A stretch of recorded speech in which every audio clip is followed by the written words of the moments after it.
Olá, irmãos e amigos, tudo bem com vocês? Espero que sim, mas se não estiver, que você possa descansar seu coração em Deus, porque eu tenho certeza que o estudo de hoje vai falar ricamente ao seu coração, assim como falou ao meu coração. Hoje vamos iniciar uma série de estudos no livro de Tiago. Os irmãos que já vinham acompanhando os outros estudos, os estudos das quartas-feiras, notaram que os irmãos vinham falando a respeito da carta de Gálatas, né? Então, se você quiser acessar, tá um card aqui ou aqui, Paulinho vai colocar um card para que vocês possam acompanhar os outros estudos da carta de Gálatas. E hoje vamos iniciar o nosso estudo na carta de Tiago.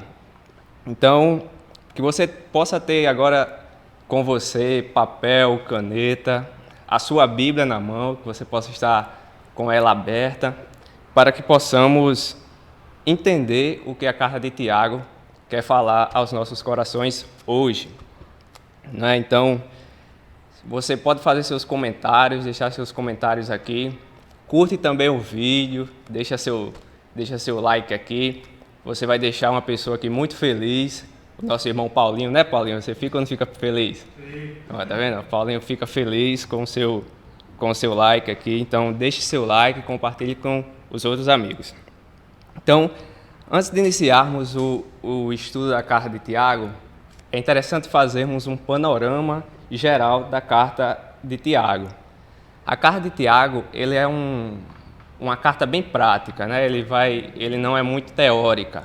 Se a gente fazer uma comparação com outras cartas do Novo Testamento, por exemplo, com as cartas de Paulo, vínhamos estudando a carta de Efésios, Paulo parece que ele escreve a primeira parte de sua carta, como se ele estivesse escrevendo para dar uma aula no EBD.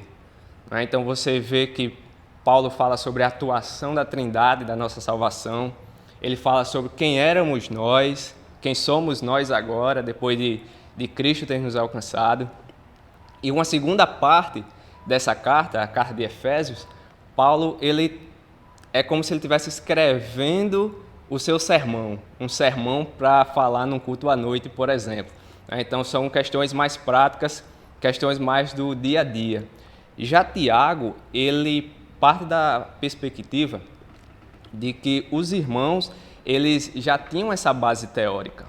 Eles já sabiam dos fundamentos da fé cristã, mas aí eles sentiam dificuldades em colocar em prática do seu dia a dia o que eles mesmos pregavam. Daí a gente começa a entender por que Tiago escreve essa carta. Ele escreve justamente para resolver algumas dificuldades que os irmãos estavam enfrentando, porque eles não conseguiam colocar em prática aquilo que eles pregavam. Então, Tiago, ele vê a causa desses problemas. Mas quais problemas eram esses? O que impediam dos irmãos não conseguirem colocar no seu dia a dia o que eles sabiam, eles tinham na sua base teórica. Então, muitos irmãos estavam abandonando a fé devido por estar passando por provações e outros por estar sendo perseguidos. Vamos ver mais na frente que esses irmãos estavam longe de sua terra natal. Por isso que eles sofriam perseguições. Alguns eram pobres e eram perseguidos por ricos. Eles cediam facilmente às tentações. Os seus relacionamentos eram complicados, porque eles falavam demais. Eles tinham... A sua boquinha era nervosa, vamos dizer assim. Então, qual era a causa desses problemas? O que ocasionava esses problemas? Tiago vai enxergar que a causa, o motivo desses problemas, os que impediam deles colocar em prática aquilo que eles sabiam da fé cristã, era a imaturidade. Eles eram crentes imaturos, eles não conseguiam chegar à maturidade. Então, por isso, Tiago ele vai falar hoje nesse texto o caminho, qual é o processo que Deus nos leva até chegarmos à maturidade. Então, vamos ler os 4 primeiros versículos de Tiago. Espero que você já esteja com a sua Bíblia aberta. E Tiago 1, do 1 ao 4, diz o seguinte: Tiago, servo de Deus e do Senhor Jesus Cristo, às 12 tribos dispersas entre as nações, saudações. Meus irmãos, considerem motivo de grande alegria o fato de passarem por diversas provações, pois vocês sabem que a prova da sua fé produz perseverança. E a perseverança deve ter ação completa, a fim de que vocês sejam maduros e íntegros, sem lhes faltar coisa alguma. A primeira transformação que Deus faz em nossa vida para que cheguemos até a maturidade é a de nos tornarmos em servos, é a de nos tirar da incredulidade para sermos servos. Vejamos aqui quem era Tiago. Quem era esse Tiago que escreveu essa carta? Sendo bem direto, assim como Tiago ele é em sua carta, né? Então, sendo bem direto, esse Tiago era o Tiago, irmão de Jesus. Por que não outros apóstolos? Vejamos que tinha 2 outros apóstolos. Então, não era o Tiago lá do barquinho, lembra da música Pedro, Tiago e João no barquinho? Pronto, esse Tiago do barquinho era o irmão do apóstolo João. E por que não era ele que escreveu essa carta? Porque, investigando a vida de Tiago, desse Tiago, nós vamos ver ele no capítulo 12 de Atos sendo executados a mando de Herodes. Não é? Então, no momento que essa carta de Tiago é escrita, o Tiago, irmão de João, ele já foi executado, ele já estava morto. Outro Tiago, por exemplo, o filho de Alfeu, ele não teve uma influência muito grande na história da igreja. Né? Então, por isso que esse Tiago, ele não é o Tiago desta carta. Então, por eliminação, sobra o Tiago, irmão de Jesus. E quem é esse Tiago, irmão de Jesus? Primeiramente, João, no seu evangelho, ele vai dizer que nem os irmãos de Jesus criam que Jesus era o Cristo. A gente vai ver isso lá em João 7, versículo 5. Então, Tiago era um incrédulo. Fazendo uma investigação mais aprofundada na vida de Tiago, né, dando uma aqui de Sherlock Holmes, nós vamos ver ele lá em Atos 15, versículo 13, ele liderando o importante concílio de Jerusalém. Ele era um dos líderes. E chegando aqui em sua carta, acompanhe comigo como ele se apresenta em Tiago 1. Ele vai dizer: Tiago, servo de Deus e do Senhor Jesus Cristo. Então veja, Tiago, Deus tirou ele da incredulidade e transformou ele em um servo. Não é da incredulidade a um crente líder e, acima de tudo, um crente servo. Então veja que uma das maiores causas de imaturidade em nossa igreja é de pessoas que querem ser servidas. Não é? Então, pessoas que querem ser servidas demonstram o quanto são imaturas. Uma outra transformação que Deus atua em nós, até que cheguemos à maturidade, é a de nos transformar em um povo perseverante através das provações, através das aflições. Veja aqui a quem era direcionada essa carta. Tiago ele vai dizer: as 12 tribos dispersas entre as nações. Então, são a essas 12 tribos que Tiago escreve. Então, quem são essas 12 tribos? Né? Não é tribo indígena. Né? A gente pensa em tribo, já vem logo na nossa mente tribo indígena. Não. Tribo é um conceito que passou a ser utilizado para denominar comunidades da antiguidade. Né? Então, os israelitas, eles eram um povo formado por Deus na antiguidade que foram formados através de 12 tribos. Né? Essas 12 tribos receberam o nome dos descendentes de Jacó. Então, quando se fala em 12 tribos, já vem na nossa mente que já está se falando dos israelitas. Já é meio que convencionado que estamos falando sobre os israelitas. Não é? Então, quando falamos aqui em 12 tribos, Tiago se apresenta às 12 tribos, ele está se direcionando a judeus que se converteram ao cristianismo durante o evento de Pentecostes. Né? Então, veja que eles eram grupos dispersos, eles foram dispersos ao longo do Império Romano, por todo o Império Romano. Então, veja que eles eram imigrantes onde eles viviam, né? Então, todo imigrante, ele constrói a sua vida mediante dificuldades. É só vermos aqui os imigrantes que viveram no Brasil, por exemplo, os imigrantes japoneses, italianos, todos eles vivem, montam sua vida de maneira através das dificuldades. Então, nós também somos esse povo da dispersão. Nós, como cristãos, nós não estamos isentos de passarmos por aflições. Pelo contrário, não é? Nós somos filhos de Deus, mas longe de sermos filhinhos de papai, de estarmos numa bolha que não vamos passar por aflição. Não é? Então, fazendo uma pausa rápida para a gente fazer uma revisão desse versículo 1, nós vimos que Deus nos transforma em servos, Deus nos transforma em um povo perseverante através das aflições, através das provações, e aí sim chegamos à maturidade, através da perseverança que chegamos na maturidade. Não é? Então, há uma expectativa errada que se foi criada de que a vida do crente é uma vida de só vitória, é uma vida boa. As bênçãos que alcança o crente são apenas bênçãos materiais.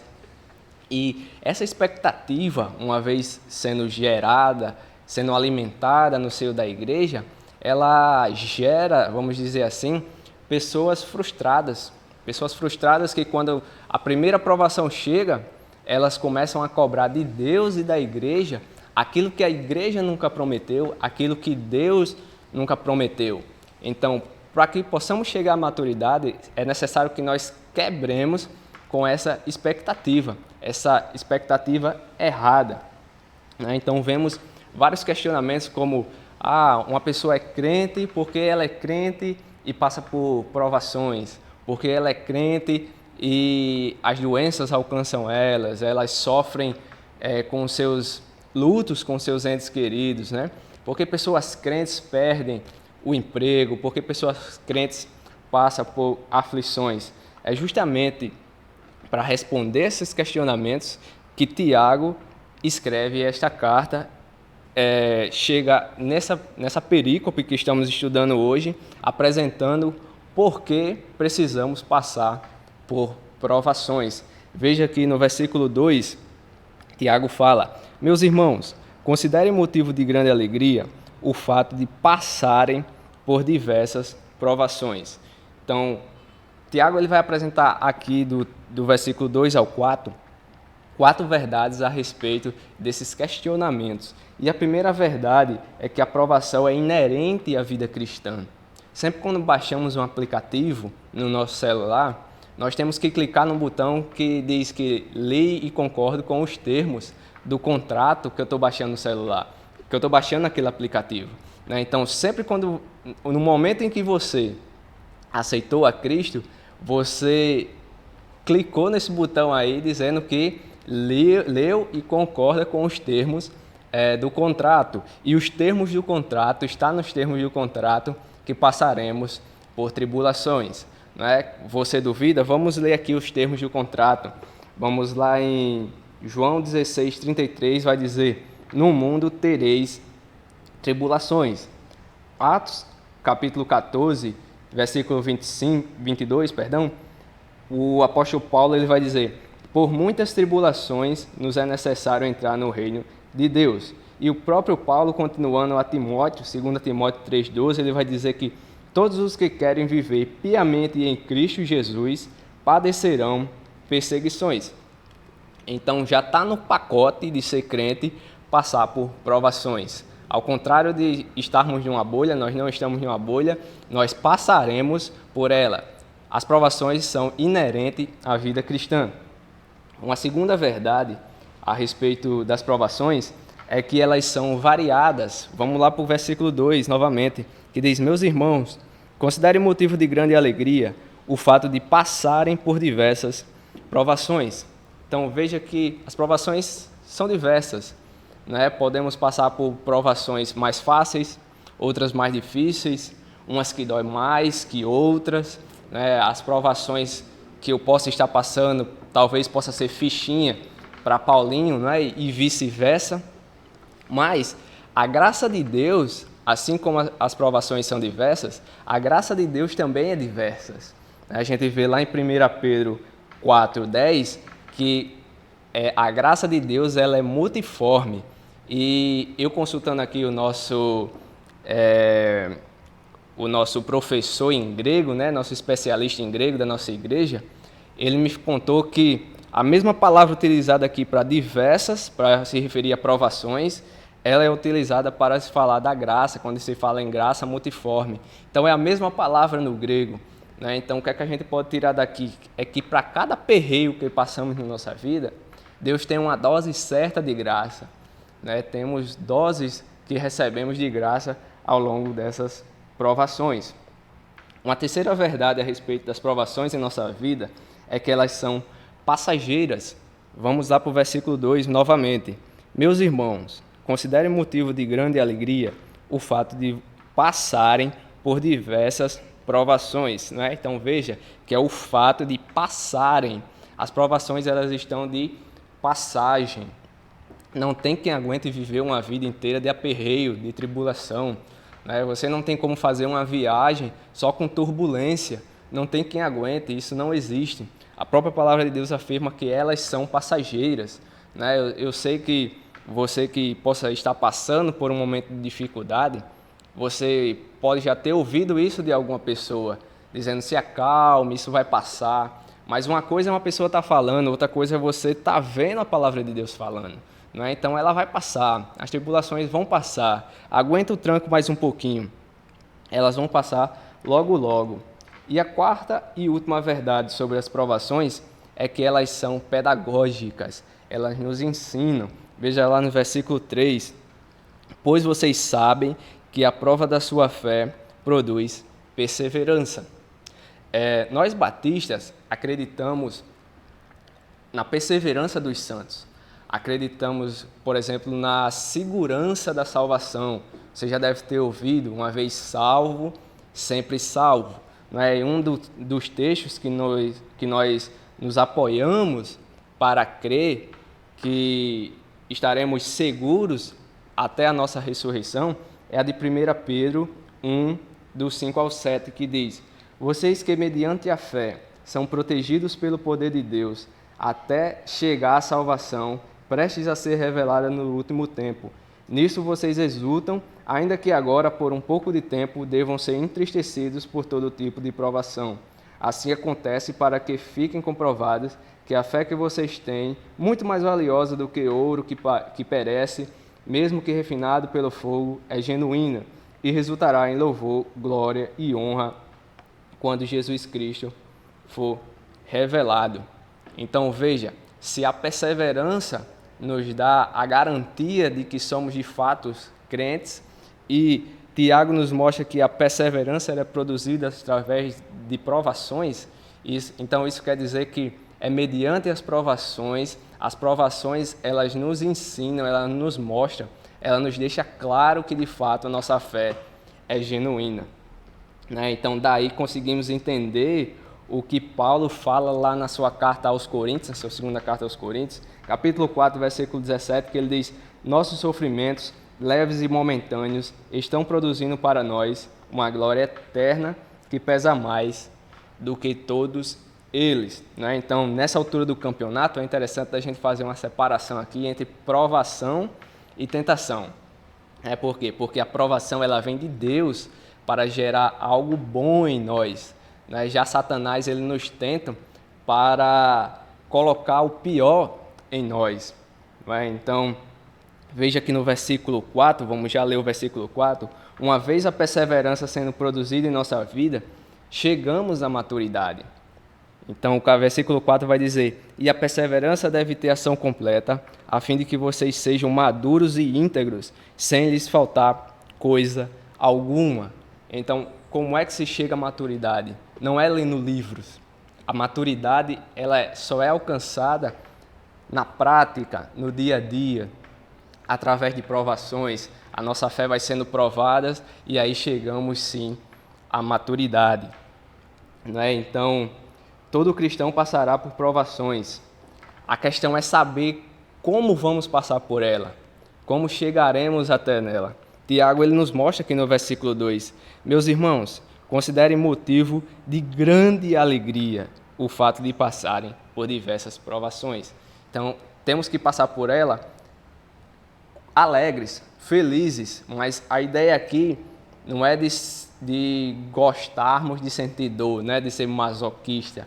A ideia aqui é a de que, mesmo diante das provações, mesmo diante da dor da provação, mas nós sabemos o que Deus está fazendo, que Deus está no controle, para onde é que Deus está nos levando, e isso é motivo de grande alegria para nós. Então precisamos passar por esses momentos alegres, felizes, porque sabemos que Deus está nos conduzindo, né? Então, que Deus nos abençoe, que Deus abençoe a sua vida, que possamos estar orando uns pelos outros, né? Porque precisamos, todos nós passamos por provações, por momentos difíceis, e precisamos sim das orações uns dos outros, e eu quero orar por você. Senhor nosso Deus e Pai, que está no céu, santificado seja o teu nome. Nesse momento, Senhor Deus, eu venho te pedir pela vida dos nossos irmãos, Senhor Deus, por cada um que nesse momento esteja passando por provações, que eles possam ter a certeza que o Senhor está conduzindo a cada momento, está os conduzindo, Senhor Deus, para que ao final eles possam ser pessoas maduras, crentes maduros, Senhor Deus, e que eles possam viver em qualquer circunstância, Senhor Deus.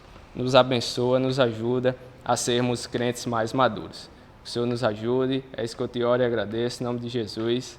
Amém e amém. Que Deus nos abençoe.